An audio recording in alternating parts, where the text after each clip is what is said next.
For over a century, the Palace of Versailles was home to the most powerful family in Europe.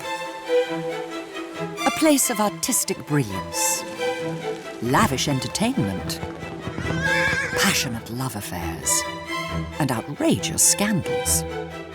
But while a lucky few danced, feasted, and flirted their days away, the state was on the brink of collapse. Outside these gilded gates, millions of ordinary people were taxed to the hilt, while rich nobles paid virtually nothing. A new king, Louis XVI, and his beautiful young queen, Marie Antoinette, faced the biggest challenge in the history of their illustrious family. Bring fairness to the system and hope to their subjects, or face losing their palace, their crowns, and their heads.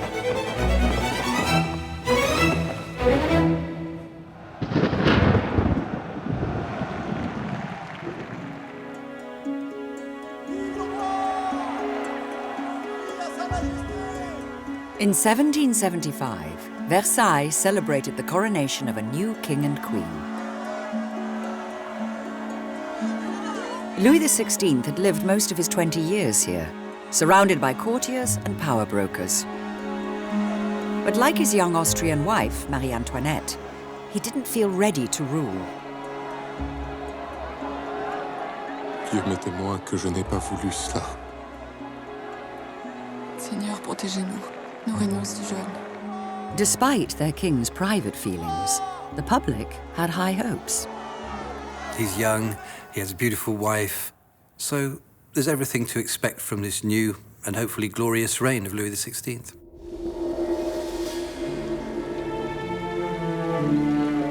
Louis XVI wants to rule in the grand manner.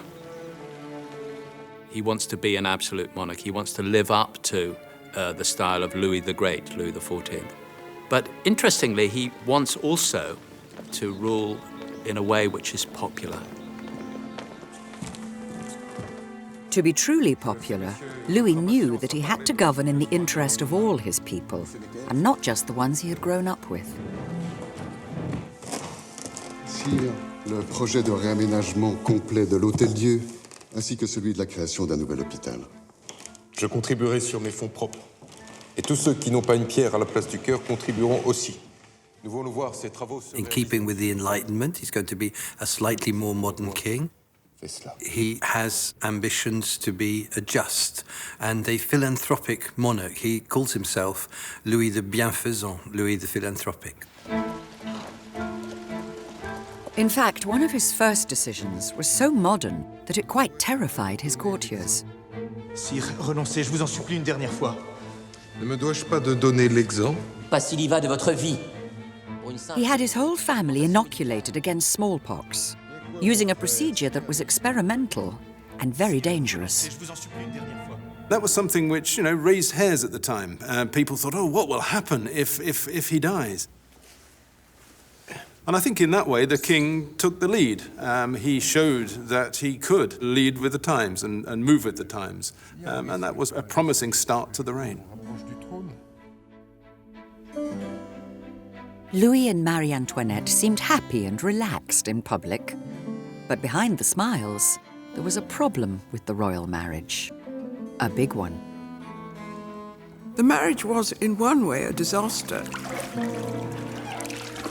If you say that the point of the marriage was to produce heirs who would combine the blood of the Austrian royal family and the French royal family, well, that wasn't going to happen because poor Louis XVI simply couldn't, wouldn't, or didn't try to consummate the marriage. A king and queen's sex life, or lack of one, was an important matter of state. So it didn't take long for news of Louis's failings in the bedchamber to spread around Versailles. It's so embarrassing, a situation where all the courtiers hung about the bridal chamber. I mean, it's inconceivable to us that they were allowed to do that, and sort of more or less said, "How was it for you, sir?" And nothing happened, and he didn't consummate it for a long time. Precisely what was going on behind the bedroom door mystified the courtiers and divides historians to this day. For the first 7 years of the marriage, there is clearly a sexual problem. And certainly either the couple do not have sex, or they don't have sufficient sex, or they're not sufficiently instructed in sexual matters to actually produce pregnancies and children.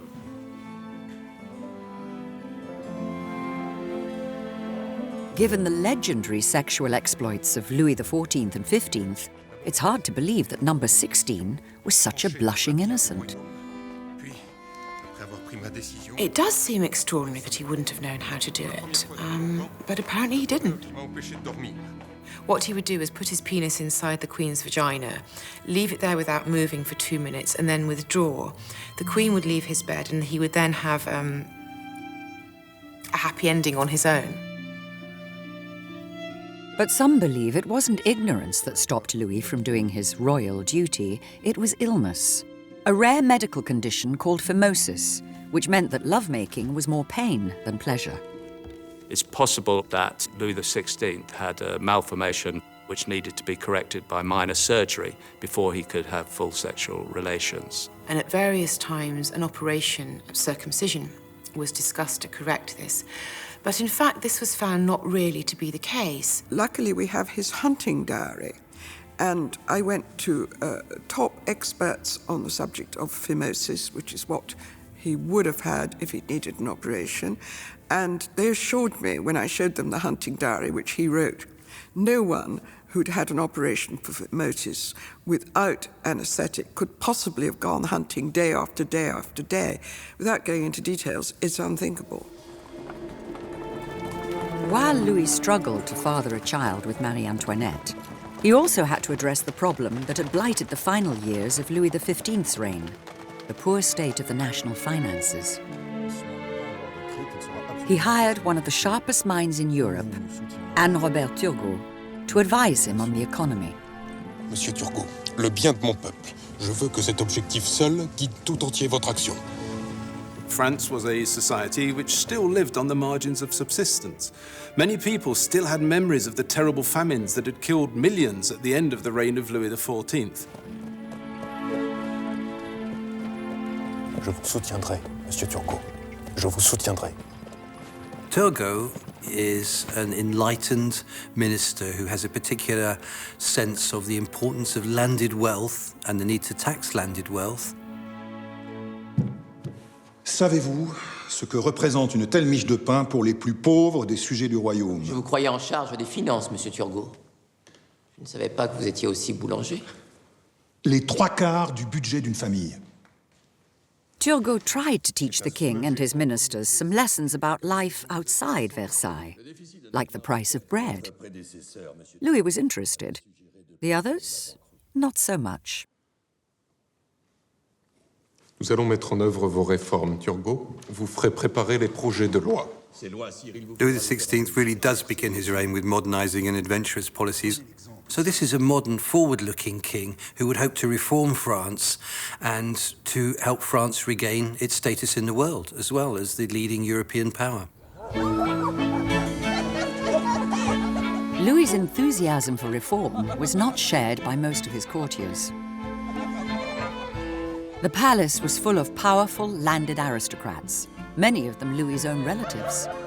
If Turgot's reforms went through, they would have to pay taxes like everyone else, for the first time in their lives. And they didn't like that idea at all.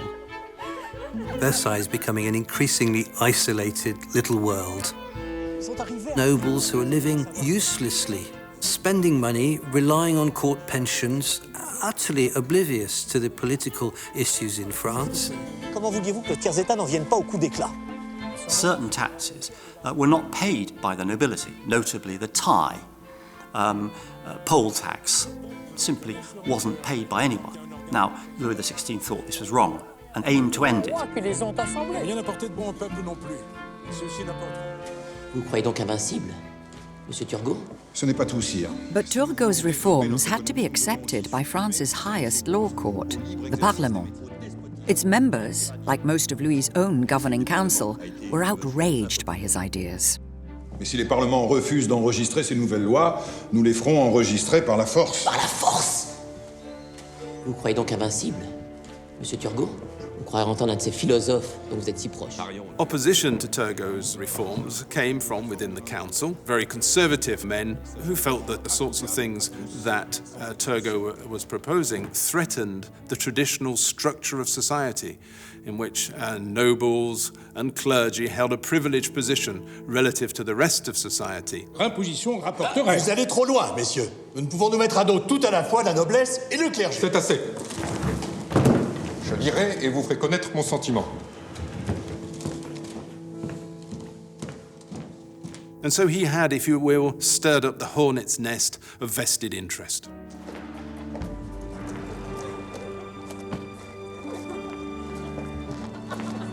Queen Marie-Antoinette loved to dance and gamble in the most fashionable Parisian salons, where she heard all the gossip against Turgot.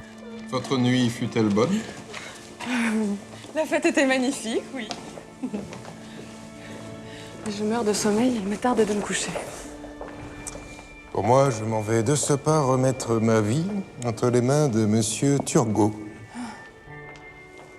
Vous savez qu'il se répand un mot de moins en moins couvert que les réformes préparées par Monsieur Turgot ne visent à rien moins qu'à saper les fondements mêmes de la monarchie. Je vous laisse libre de vos sorties. Laissez-moi libre de mes avis. Louis, mieux que tout autre, devrait se souvenir que notre société est fondée sur la distinction et la hiérarchie des trois ordres. One of the most powerful opponents of reform was the king's own brother, the Comte de Provence, known in court simply as Monsieur. He clung to the traditional order of French society, 3 estates under the king: the clergy, the nobility, and the rest, with only the rest paying taxes. Sur un même pied, la noblesse et le commun.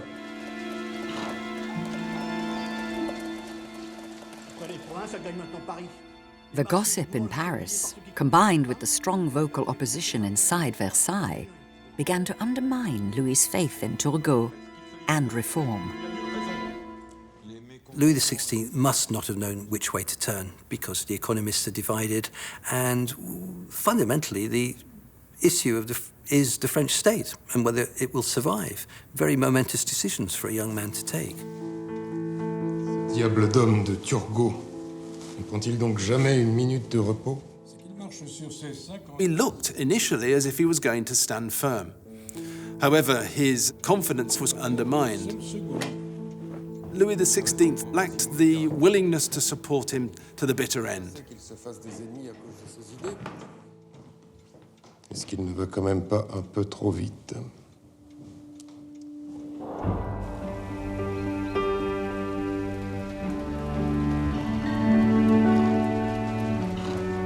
Vous, Monsieur Turgot, ne savez aller que vent debout. Despite his promises of support, Louis eventually dismissed the man he'd recruited to save the French economy. Puissiez-vous ne jamais oublier que c'est sa faiblesse qui a mis la tête du roi d'Angleterre Charles Ier sur le billot. He is famously said to have remarked, Monsieur Turgot wants to be me. I don't want him to be me. And for that reason, the minister was disgraced.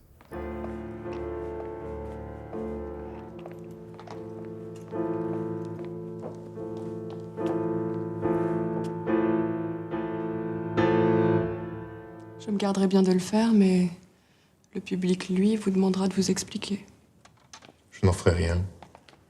J'aime mieux laisser interpréter mes silences que mes paroles. His treatment of Turgot made Louis look weak and indecisive, labels that would stick.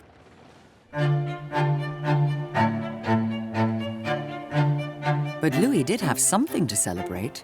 After 8 years of marriage, he and Marie-Antoinette finally managed to start a family. First a daughter, and then an heir to the throne. The birth of her second child, the Dauphin, was enormously important. She'd produced a son. She'd fulfilled her duty, and that was tremendously important and bolstered her, and the king was extremely pleased. Huge celebrations. It was seen as a miracle. This little baby really was seen as a savior. He was the boy who was going to save France. The bells rang in Paris, the fountains flowed with wine, the Te Deum was sung. I mean, nothing was neglected.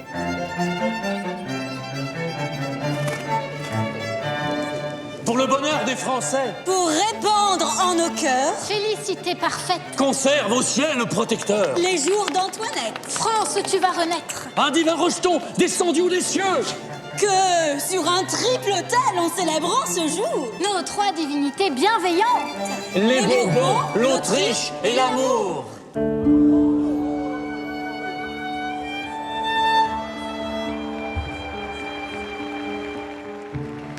Aujourd'hui, il ne transporte encore que des animaux. J'ai expressément interdit à Monsieur Montgolfier d'y monter en raison du danger. Mais demain, il transportera des hommes. Soyons-en certains. Il ne faut pas le craindre, mais s'en réjouir. Louis enjoyed being a father, and for a while began to enjoy being king.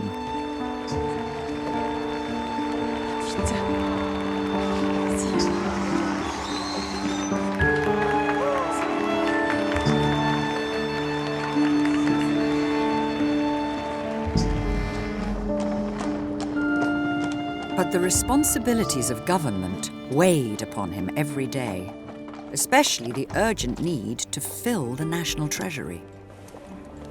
Louis's next attempt to do so arrived at Versailles in the shape of Jacques Necker, one of the wealthiest men in Europe. Necker is an enormously rich Genevan banker. States like France's, which is having financial problems, finds it terrifically advantageous because it means that he places his personal credit to the benefit of the state. He's seen initially as a sort of miracle man because by establishing confidence, financial confidence, the state can boom.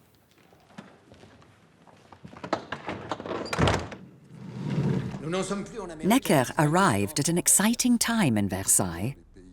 France's old enemy, England, was struggling with an armed rebellion in its American colonies.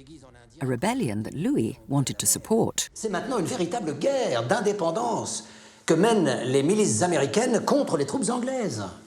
La France, sire, ne doit pas s'engager plus. France, since the defeats of the 7 Years' War, had been desperate to get revenge on England. Louis XVI would like nothing more than to attack the old enemy. But on the other hand, there's a problem. If they do that, are they not supporting insurgents? And indeed insurgents, many of whom were Republicans and avowed Republicans at that. And so it's difficult. And so to begin with, they take a kind of a middle course. Monsieur Vergennes? Nous ne pouvons fournir armes et munitions aux insurgés, mais nous pouvons leur donner les moyens d'en acheter à des personnes privées. Le gouvernement n'apparaîtra en rien. Louis approved the aid, but insisted that everything was done in secret. Using a certain amount of covert skullduggery, weapons and arms are sent off to help the Americans fight off the British attempt to reconquer the rebellious colonies. All this assistance to America cost the French government a fortune, money it simply did not have. Louis turned to his new finance minister, and Necker arranged emergency loans from his banking friends. The world's first democratic revolution was being financed by one of the least democratic nations in Europe, a fact that troubled Louis himself. Ne la laissons pas passer. Les insurgés américains ne brandissent pas seulement le drapeau de la révolte contre l'Angleterre. Les buts qu'ils poursuivent sont opposés aux intérêts de la monarchie. N'ont-ils pas le projet, s'ils remportent la victoire, de créer une république? L'Amérique est trop loin, sire, pour craindre une contagion. Les idées aussi voyagent. Pour ce qui est de déclarer la guerre à l'Angleterre, je ne peux m'y résoudre. Mais nous devons nous préparer à une guerre défensive. Nous devons rénover et accroître notre flotte. Pour l'argent nécessaire, ce sera donc l'emprunt, Monsieur Necker.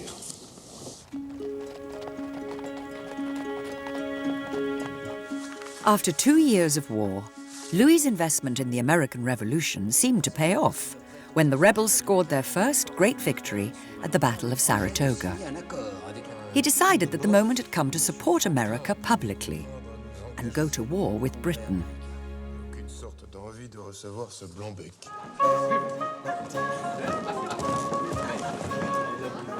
Non, je n'hésite pas à le He dire. threw a huge party at Versailles to welcome one of the men who drafted America's Declaration of Independence, Benjamin Franklin. Les Anglais. Louis and the nobles of Versailles didn't care that Franklin was a Democrat who did not believe in the rule of kings and princes. What appealed to them was the chance to do down a country they hated so much that they wore its image on their backsides. The courtiers at Versailles loved Franklin because he was a Sude like they were. They dressed up as shepherdesses, he dressed up as a fur trapper. Même si aujourd'hui nous vivons dans la nuit, nous avons allumé assez de bougies pour danser en attendant des jours nouveaux. When Benjamin Franklin arrived in France, he was an absolute celebrity. There was a real sort of frenzy, really, a Franklin mania almost, as everybody wants to be seen with the great man. Au ciel, il a arraché l'éclair et au tyran le sceptre. The war may have been successful, but it was costing more every year that it dragged on. Finance Minister Necker had already borrowed up to the hilt and was now struggling to get a grip on royal spending. Il faut, sire, réduire encore et encore le train de la maison du roi. C'est le prix si nous voulons imposer des économies à l'ensemble de vos courtisans. War is increasingly expensive, and the French political system is not set up to impose taxes on the people who are best able to pay them. So the fundamental problem of the French state is how do you tax the rich? Le seul moyen pour restaurer les finances publiques serait de rendre l'impôt obligatoire pour tous, mais vraiment pour tous. Et à ce moment-là, nous aurions le clergé et la noblesse contre nous. Et le Parlement n'enregistrerait pas notre loi. Necker, after several years in government, had pretty much exhausted the possibility of borrowing. He was aware that it was necessary to raise taxes. Pensions, gratifications et autres. Necker published plans to get rid of the unnecessary but lucrative jobs enjoyed by the courtiers at Versailles.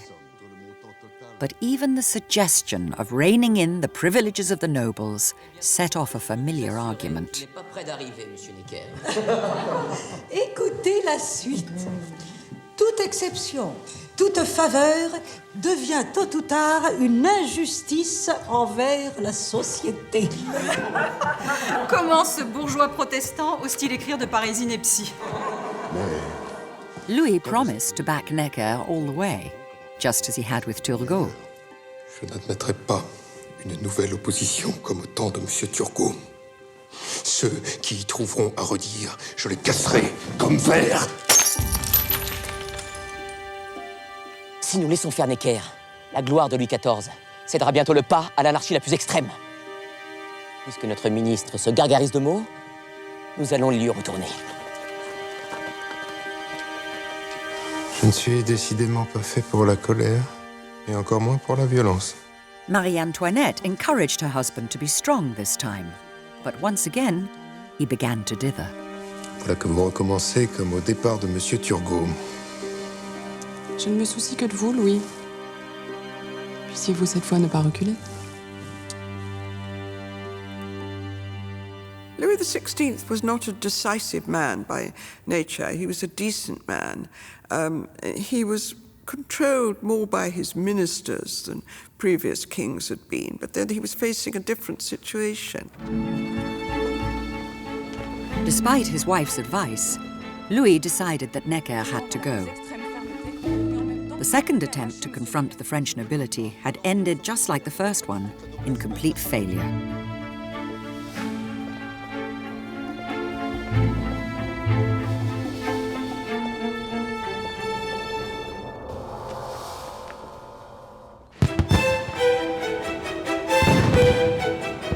When the British finally gave up fighting in America and recognized the new country's independence, it looked like Louis had achieved a famous victory.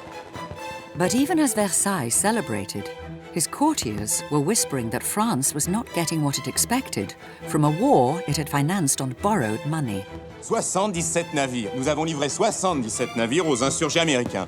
Et eux, ces chantres de la liberté, rien, pas un seul chargement de marchandises promises. Je leur aurais fait des dons. Louis had hoped for an economic boost from the war, but the Americans had other ideas. Ils leur auraient fait des dons. Ils ont fait savoir qu'ils n'ont aucune intention de rien rembourser. The Americans preferred to continue to trade with England, so France actually ended up spending an awful lot of money on a war from which it got very little tangible benefit.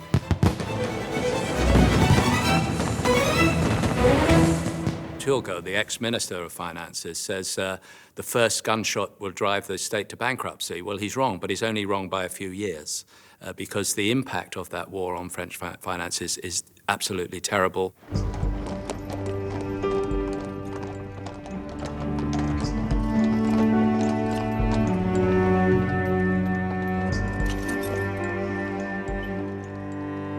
Necker's successor was Charles Alexandre de Calonne, who proposed a new idea. He told Louis that to boost the French economy, he should spend even more. Vous voulez faire des dépenses quand ce sont des économies que mes peuples attendent. L'argent est là, sire. Dans le secret des coffres et des tiroirs. Il faut le faire sortir, mais l'abeille ne fait pas son miel avec du vinaigre. Il faut restaurer la confiance du public. C'est seulement quand les financiers et les épargnants auront le sentiment que l'argent coule à flot qu'ils seront prêts à nous confier le leur. Nous devons faire comme si l'argent ne manquait pas. Et c'est à vous... Calonne's financial policies aggravate the very serious financial problems of the state to breaking point. Marie-Antoinette had given the French people an heir to the throne, but as an Austrian outsider, she had never been very popular. Now, as the financial crisis deepened, ordinary people came to see her not as their queen, but as a symbol of the selfishness of the aristocratic elite. It's a truism of history that when there's economic stress, people look round for who to blame, and it was all too easy to blame the Austrian, l'Autrichienne, and that she had an extravagant court, and that the country people were starving, and she was having parties and giving balls. So that's really what caused the major downturn in her reputation. There's a stream of salacious pamphlets which come out about Marie Antoinette in the 1770s and 1780s. The sorts of things that they'd say, that she has a very wild sex life, frustrated in her relations with the king. She has sexual relations with his brothers. She's the new Messalina. She's the new sort of sexually wild person at court. And this is dragging the monarchy down. Pour moi, je me suis habituée à tout. On m'a prêté des amants, on me prête désormais des maîtresses. Cela me serait indifférent si l'on ne cherchait ainsi à vous atteindre à travers moi. One of the innuendos was that Marie Antoinette had an affair with Cardinal de Rohan, who was the court almoner, and he then passed venereal disease on to every woman in the court. That's the sort of thing that went around. It was very gross. The grosser the better. They make anything that people may put up with today look absolutely mild. They are so gross. They are really lewd, with detail and illustrations. One of the points the satirists made in their pamphlets was that Marie Antoinette had it off with her brother-in-law, the Comte d'Artois. You know, you take a story like she's having it off with her brother-in-law, and then how do you prove she's not? That was the trouble, so everybody liked to believe it. I think the king, who was a very nice man, was very upset by it. Louis himself was also a victim of the pamphleteers. Ce sont nos réformes que l'on cherche encore et toujours à abattre. Au reste, voyez ce que l'on fait aujourd'hui de moi. Petit, gros, idiot, empoté, dormeur, buveur, cochon, n'ayant d'autre intérêt que la chasse et la serrurerie, il semble qu'il n'y ait personne moins fait que moi pour diriger la France. Il suffit d'un ordre, sire, et nous ferons cesser ces publications et punir les coupables. Non. Non, je ne veux pas que quiconque soit poursuivi en mon nom. From everything that he read, Louis assumed that the whole country now despised him. But a visit to Normandy to inspect a new port brought a pleasant surprise. Nous n'attendions plus que votre majesté pour procéder à l'immersion du 9e cône qui servira... For the rest of his career, he virtually never goes out of the area around Paris. It's almost the only time he sees the rest of his country. And what it shows is he is incredibly popular. There's a sort of popularity which he is utterly unsuspecting of, and he even ends up cheering and clapping himself in the excitement. He was much applauded in Normandy, and it is said that as he was getting back to Versailles, he said, "I know I'm getting nearer to Versailles because the chairs are much weaker." As soon as he returned to his court, Louis faced another crisis. Finance Minister Calonne decided that his spend, spend, spend formula had been wrong after all. Now he called for cuts and new taxes for the nobility, the same advice that his ill-fated predecessors had given. And sure enough, the nobles organized themselves to resist taxation all over again.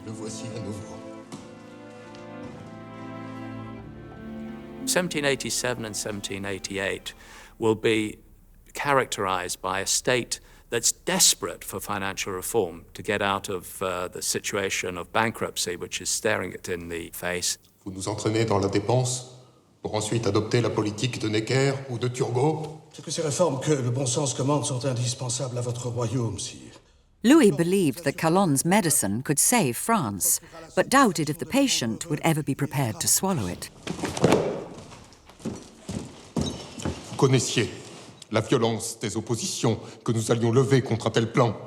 Comment comptez-vous le faire adopter quand nous savons que Parlement, clergé, noblesse vont se liguer contre? And it's going to be absolutely vital that Louis XVI, for once in his life, follows through and supports his minister in order to make sure that these plans are accepted, because there is no plan B.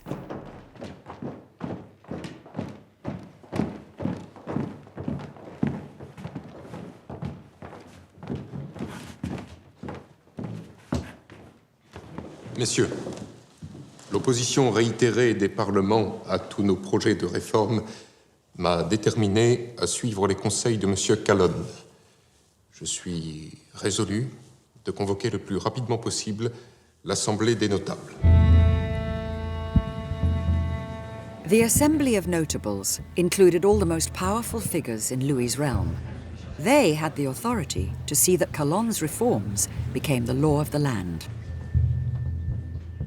Messieurs les notables, les projets qui vous seront communiqués de ma part sont grands et importants. Calonne's reforms will be introduced to them. They will give it their endorsement, thus showing a degree of almost national support, and the king would go on happily. Of course, it doesn't happen like that. The Assembly of Notables turns into an absolute bear garden, an absolute dogfight. What Calonne was doing was asking an assembly of privileged people to vote away their own privileges. In other words, asking turkeys to vote early for Christmas. And so inevitably they rejected it. The king realizes that Calonne has failed to persuade the political elite to go down his route. He gets sacked. The ideas which he proposes are withdrawn. So it's a pretty unmitigated disaster. Calonne was the third finance minister to fall from grace after trying to make the rich pay more tax.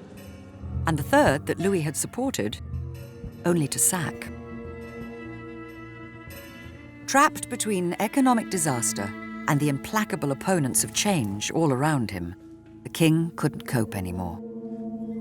He suffered a mental breakdown, stumbling around his palace, rambling about the visions that tormented him. N'ayant plus rien à y mettre, j'en ai fait coudre les poches. Malheureux, cela vous épargnera de les plaindre. Vous n'êtes que chiant-lit.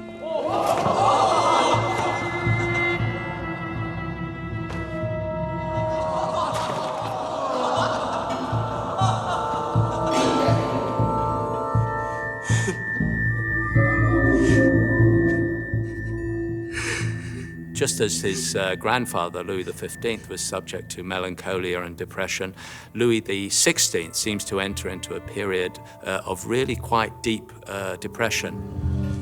puisque c'est comme ça.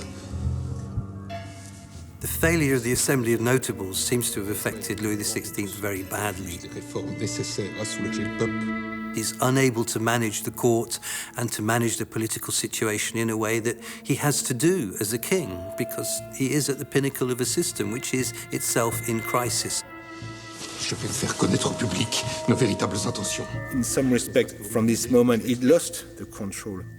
This was a key moment where his ability to actually be a king and dominate the political agenda was put under question.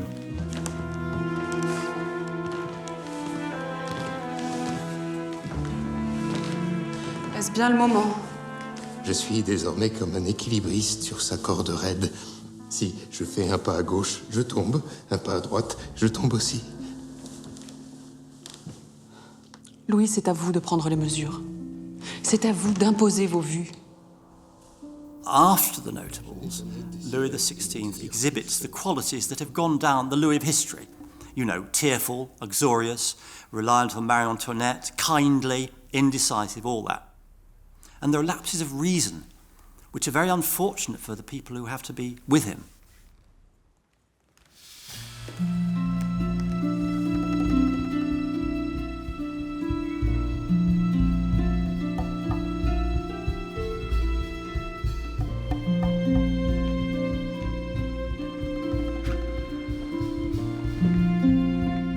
Louis's mental state was hardly improved when somebody sneaked into his private chamber and left him an unwelcome gift: a portrait of the execution of England's king, Charles I.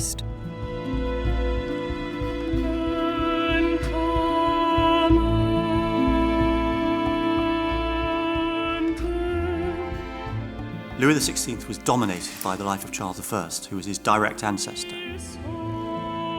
He knew bit by bit, line by line, what happened to Charles. And so people were able to scare him by moving a portrait of the king into his private apartments. But Louis, who had a very sort of mechanical kind of mind, he said, if I avoid the mistakes that Charles made, I won't be executed. He said, Charles was executed because he levied war on his own subjects. I'm not going to do that. Louis recovered his composure and tried one last time to change the way his kingdom was taxed and governed. He called an unprecedented meeting of all three estates: the nobility, the clergy, and the third estate, who represented the mass of the common people. Messieurs, ce jour que mon cœur attendait depuis longtemps est enfin arrivé. In August 1788, the Treasury was bare. The government was forced to summon an Estates General. It really was a last throw of a dice. Despite their huge numerical superiority, the votes of the Third Estate only counted the same as those of the nobility and the clergy. You will always have a situation where the two votes of the so-called privileged orders, that is the nobility and the clergy, representing maybe less than 500,000 people, will always outweigh the wishes of the 27.5 million people of the Third Estate. So straight away, you've got a political deadlock as soon as the Estates General meet. And getting out of that deadlock will be what happens over the summer of 1789 that triggers the revolution. A difficult time grew even worse for Louis and Marie Antoinette, with the death of their eldest son. Misericordiam adiuvete Dominus gratia Spiritus Sancti. The death of the Dauphin, the young heir to the throne, is quite a big psychological shock, actually. The king is met by a tremendous amount of support from the nobility. Psychologically, it draws the king and his nobility closer together in a way. It was a crucial moment. Louis's sudden shift in sympathy back to the nobles meant that their enemies, the representatives of the Third Estate, decided he was never going to help them. The king is increasingly finding it difficult to distance himself from his nobles and their interests. That's the world he moves in. Versailles is all about being surrounded by nobles. He's hardly ever met his own subjects out of that context. So he's swaying towards supporting the nobles, and Marie Antoinette certainly is swaying towards them. Vous souvenez-vous de ce que vous avez dit le jour où vous êtes devenu roi? Mon Dieu, je n'ai pas voulu cela. Et le jour où vous avez reçu la couronne? Mon Dieu, qu'elle est lourde.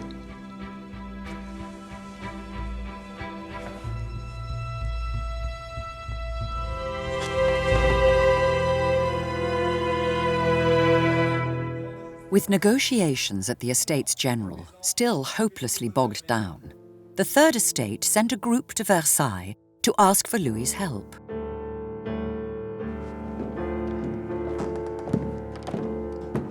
Sire, ces messieurs du tiers-état souhaiteraient vous voir. He refused to meet them.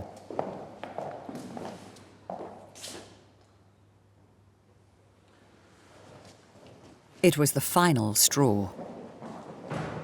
The Third Estate takes matters into its own hands and declares itself the National Assembly. And this is absolutely critical because it's the first time in modern European history that a representative body has claimed power in the state based on a democratic principle that it represents 80% of the French people. It was a genuinely radical, revolutionary moment because they were saying they were not going to disperse until France had been given a constitution. De par le roi, annule comme illégale la délibération du 17 juin par laquelle le tiers-État a pris le titre d'Assemblée nationale. Le roi vous ordonne, messieurs, de vous disperser immédiatement. C'est la voix de la nation.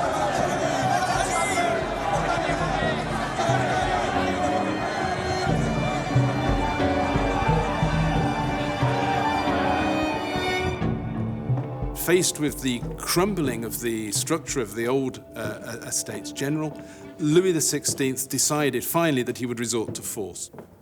As a result, he began to call in troops and to assemble troops around Paris.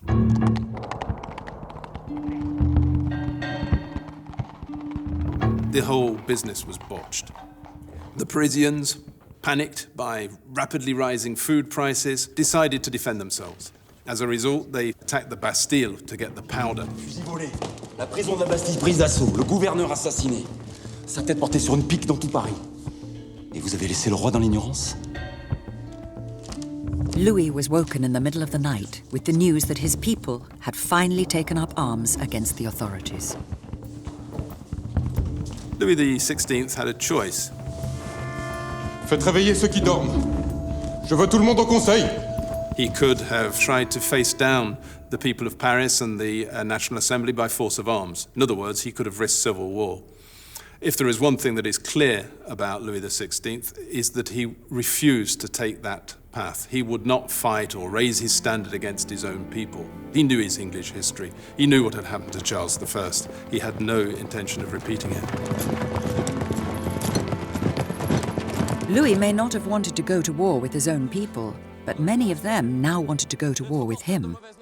3 months after the fall of the Bastille, a group of angry Parisians marched on Versailles itself. Et la foule est armée. On crie partout à mort l'Autrichienne et l'on se promet, pardonnez-moi, sire, de faire rôtir son cœur. The rioters vowed to kill the one person they blamed for all their troubles, the symbol of the hated rich, Marie Antoinette. There's no doubt that some elements of this crown had very bloodthirsty thoughts in their mind. Marie Antoinette has become a figure of absolute hatred for the population of Paris at this point.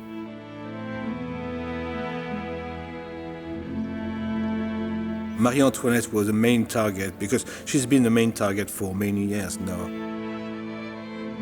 She was considered that the person really was giving poor advice to Louis XVI, who had been at the origin of fiscal crisis because of her lavish expenses. One reason the crowd hated Marie Antoinette was because of a phrase she was said to have uttered when told that the poor had no bread. Qu'ils mangent de la brioche?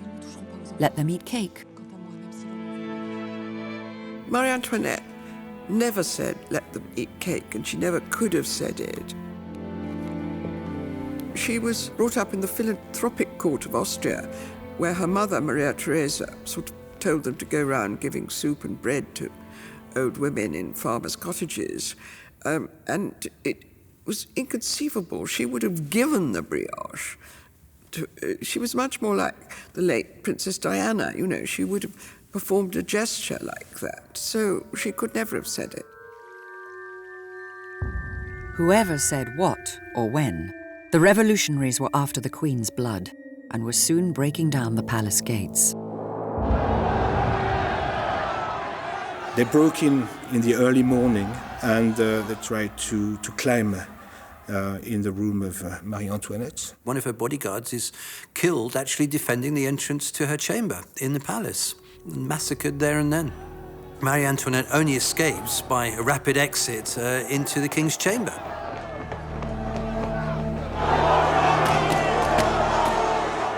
It is a very, very dangerous moment for the royal family. There was no doubt they must have been terrified. And the king and the queen and their children go out onto the balcony to show themselves, in a sense, to show that they're prisoners and are not fleeing. Mes amis, j'irai à Paris avec ma femme et mes enfants. C'est à l'amour de mes bons et fidèles sujets que je confie ce que j'ai de plus précieux.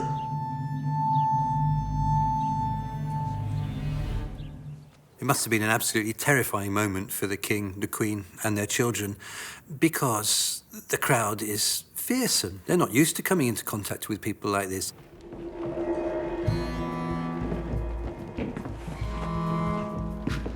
The entire royal family surrendered itself to the revolutionary crowd and agreed to be taken as prisoners to Paris. None of them would ever see Versailles again.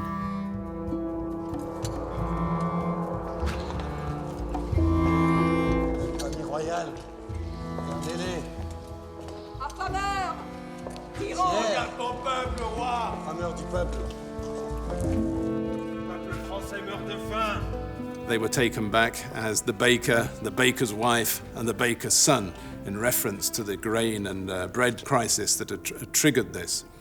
But it's fair to say that after the 6th of October, the king and the royal family were prisoners of the revolution.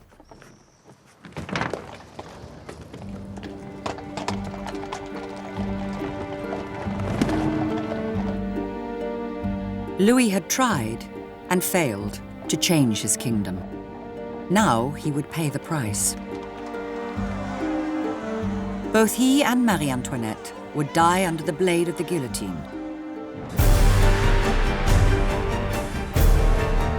For over 100 years, Versailles stood for the power and prestige of the Bourbon dynasty. But it also stood for a society that was fundamentally unfair and corrupt. Romantic, but royally debauched. Glittering, but grotesquely unequal. Magnificent, but profoundly immoral. A society whose time was up.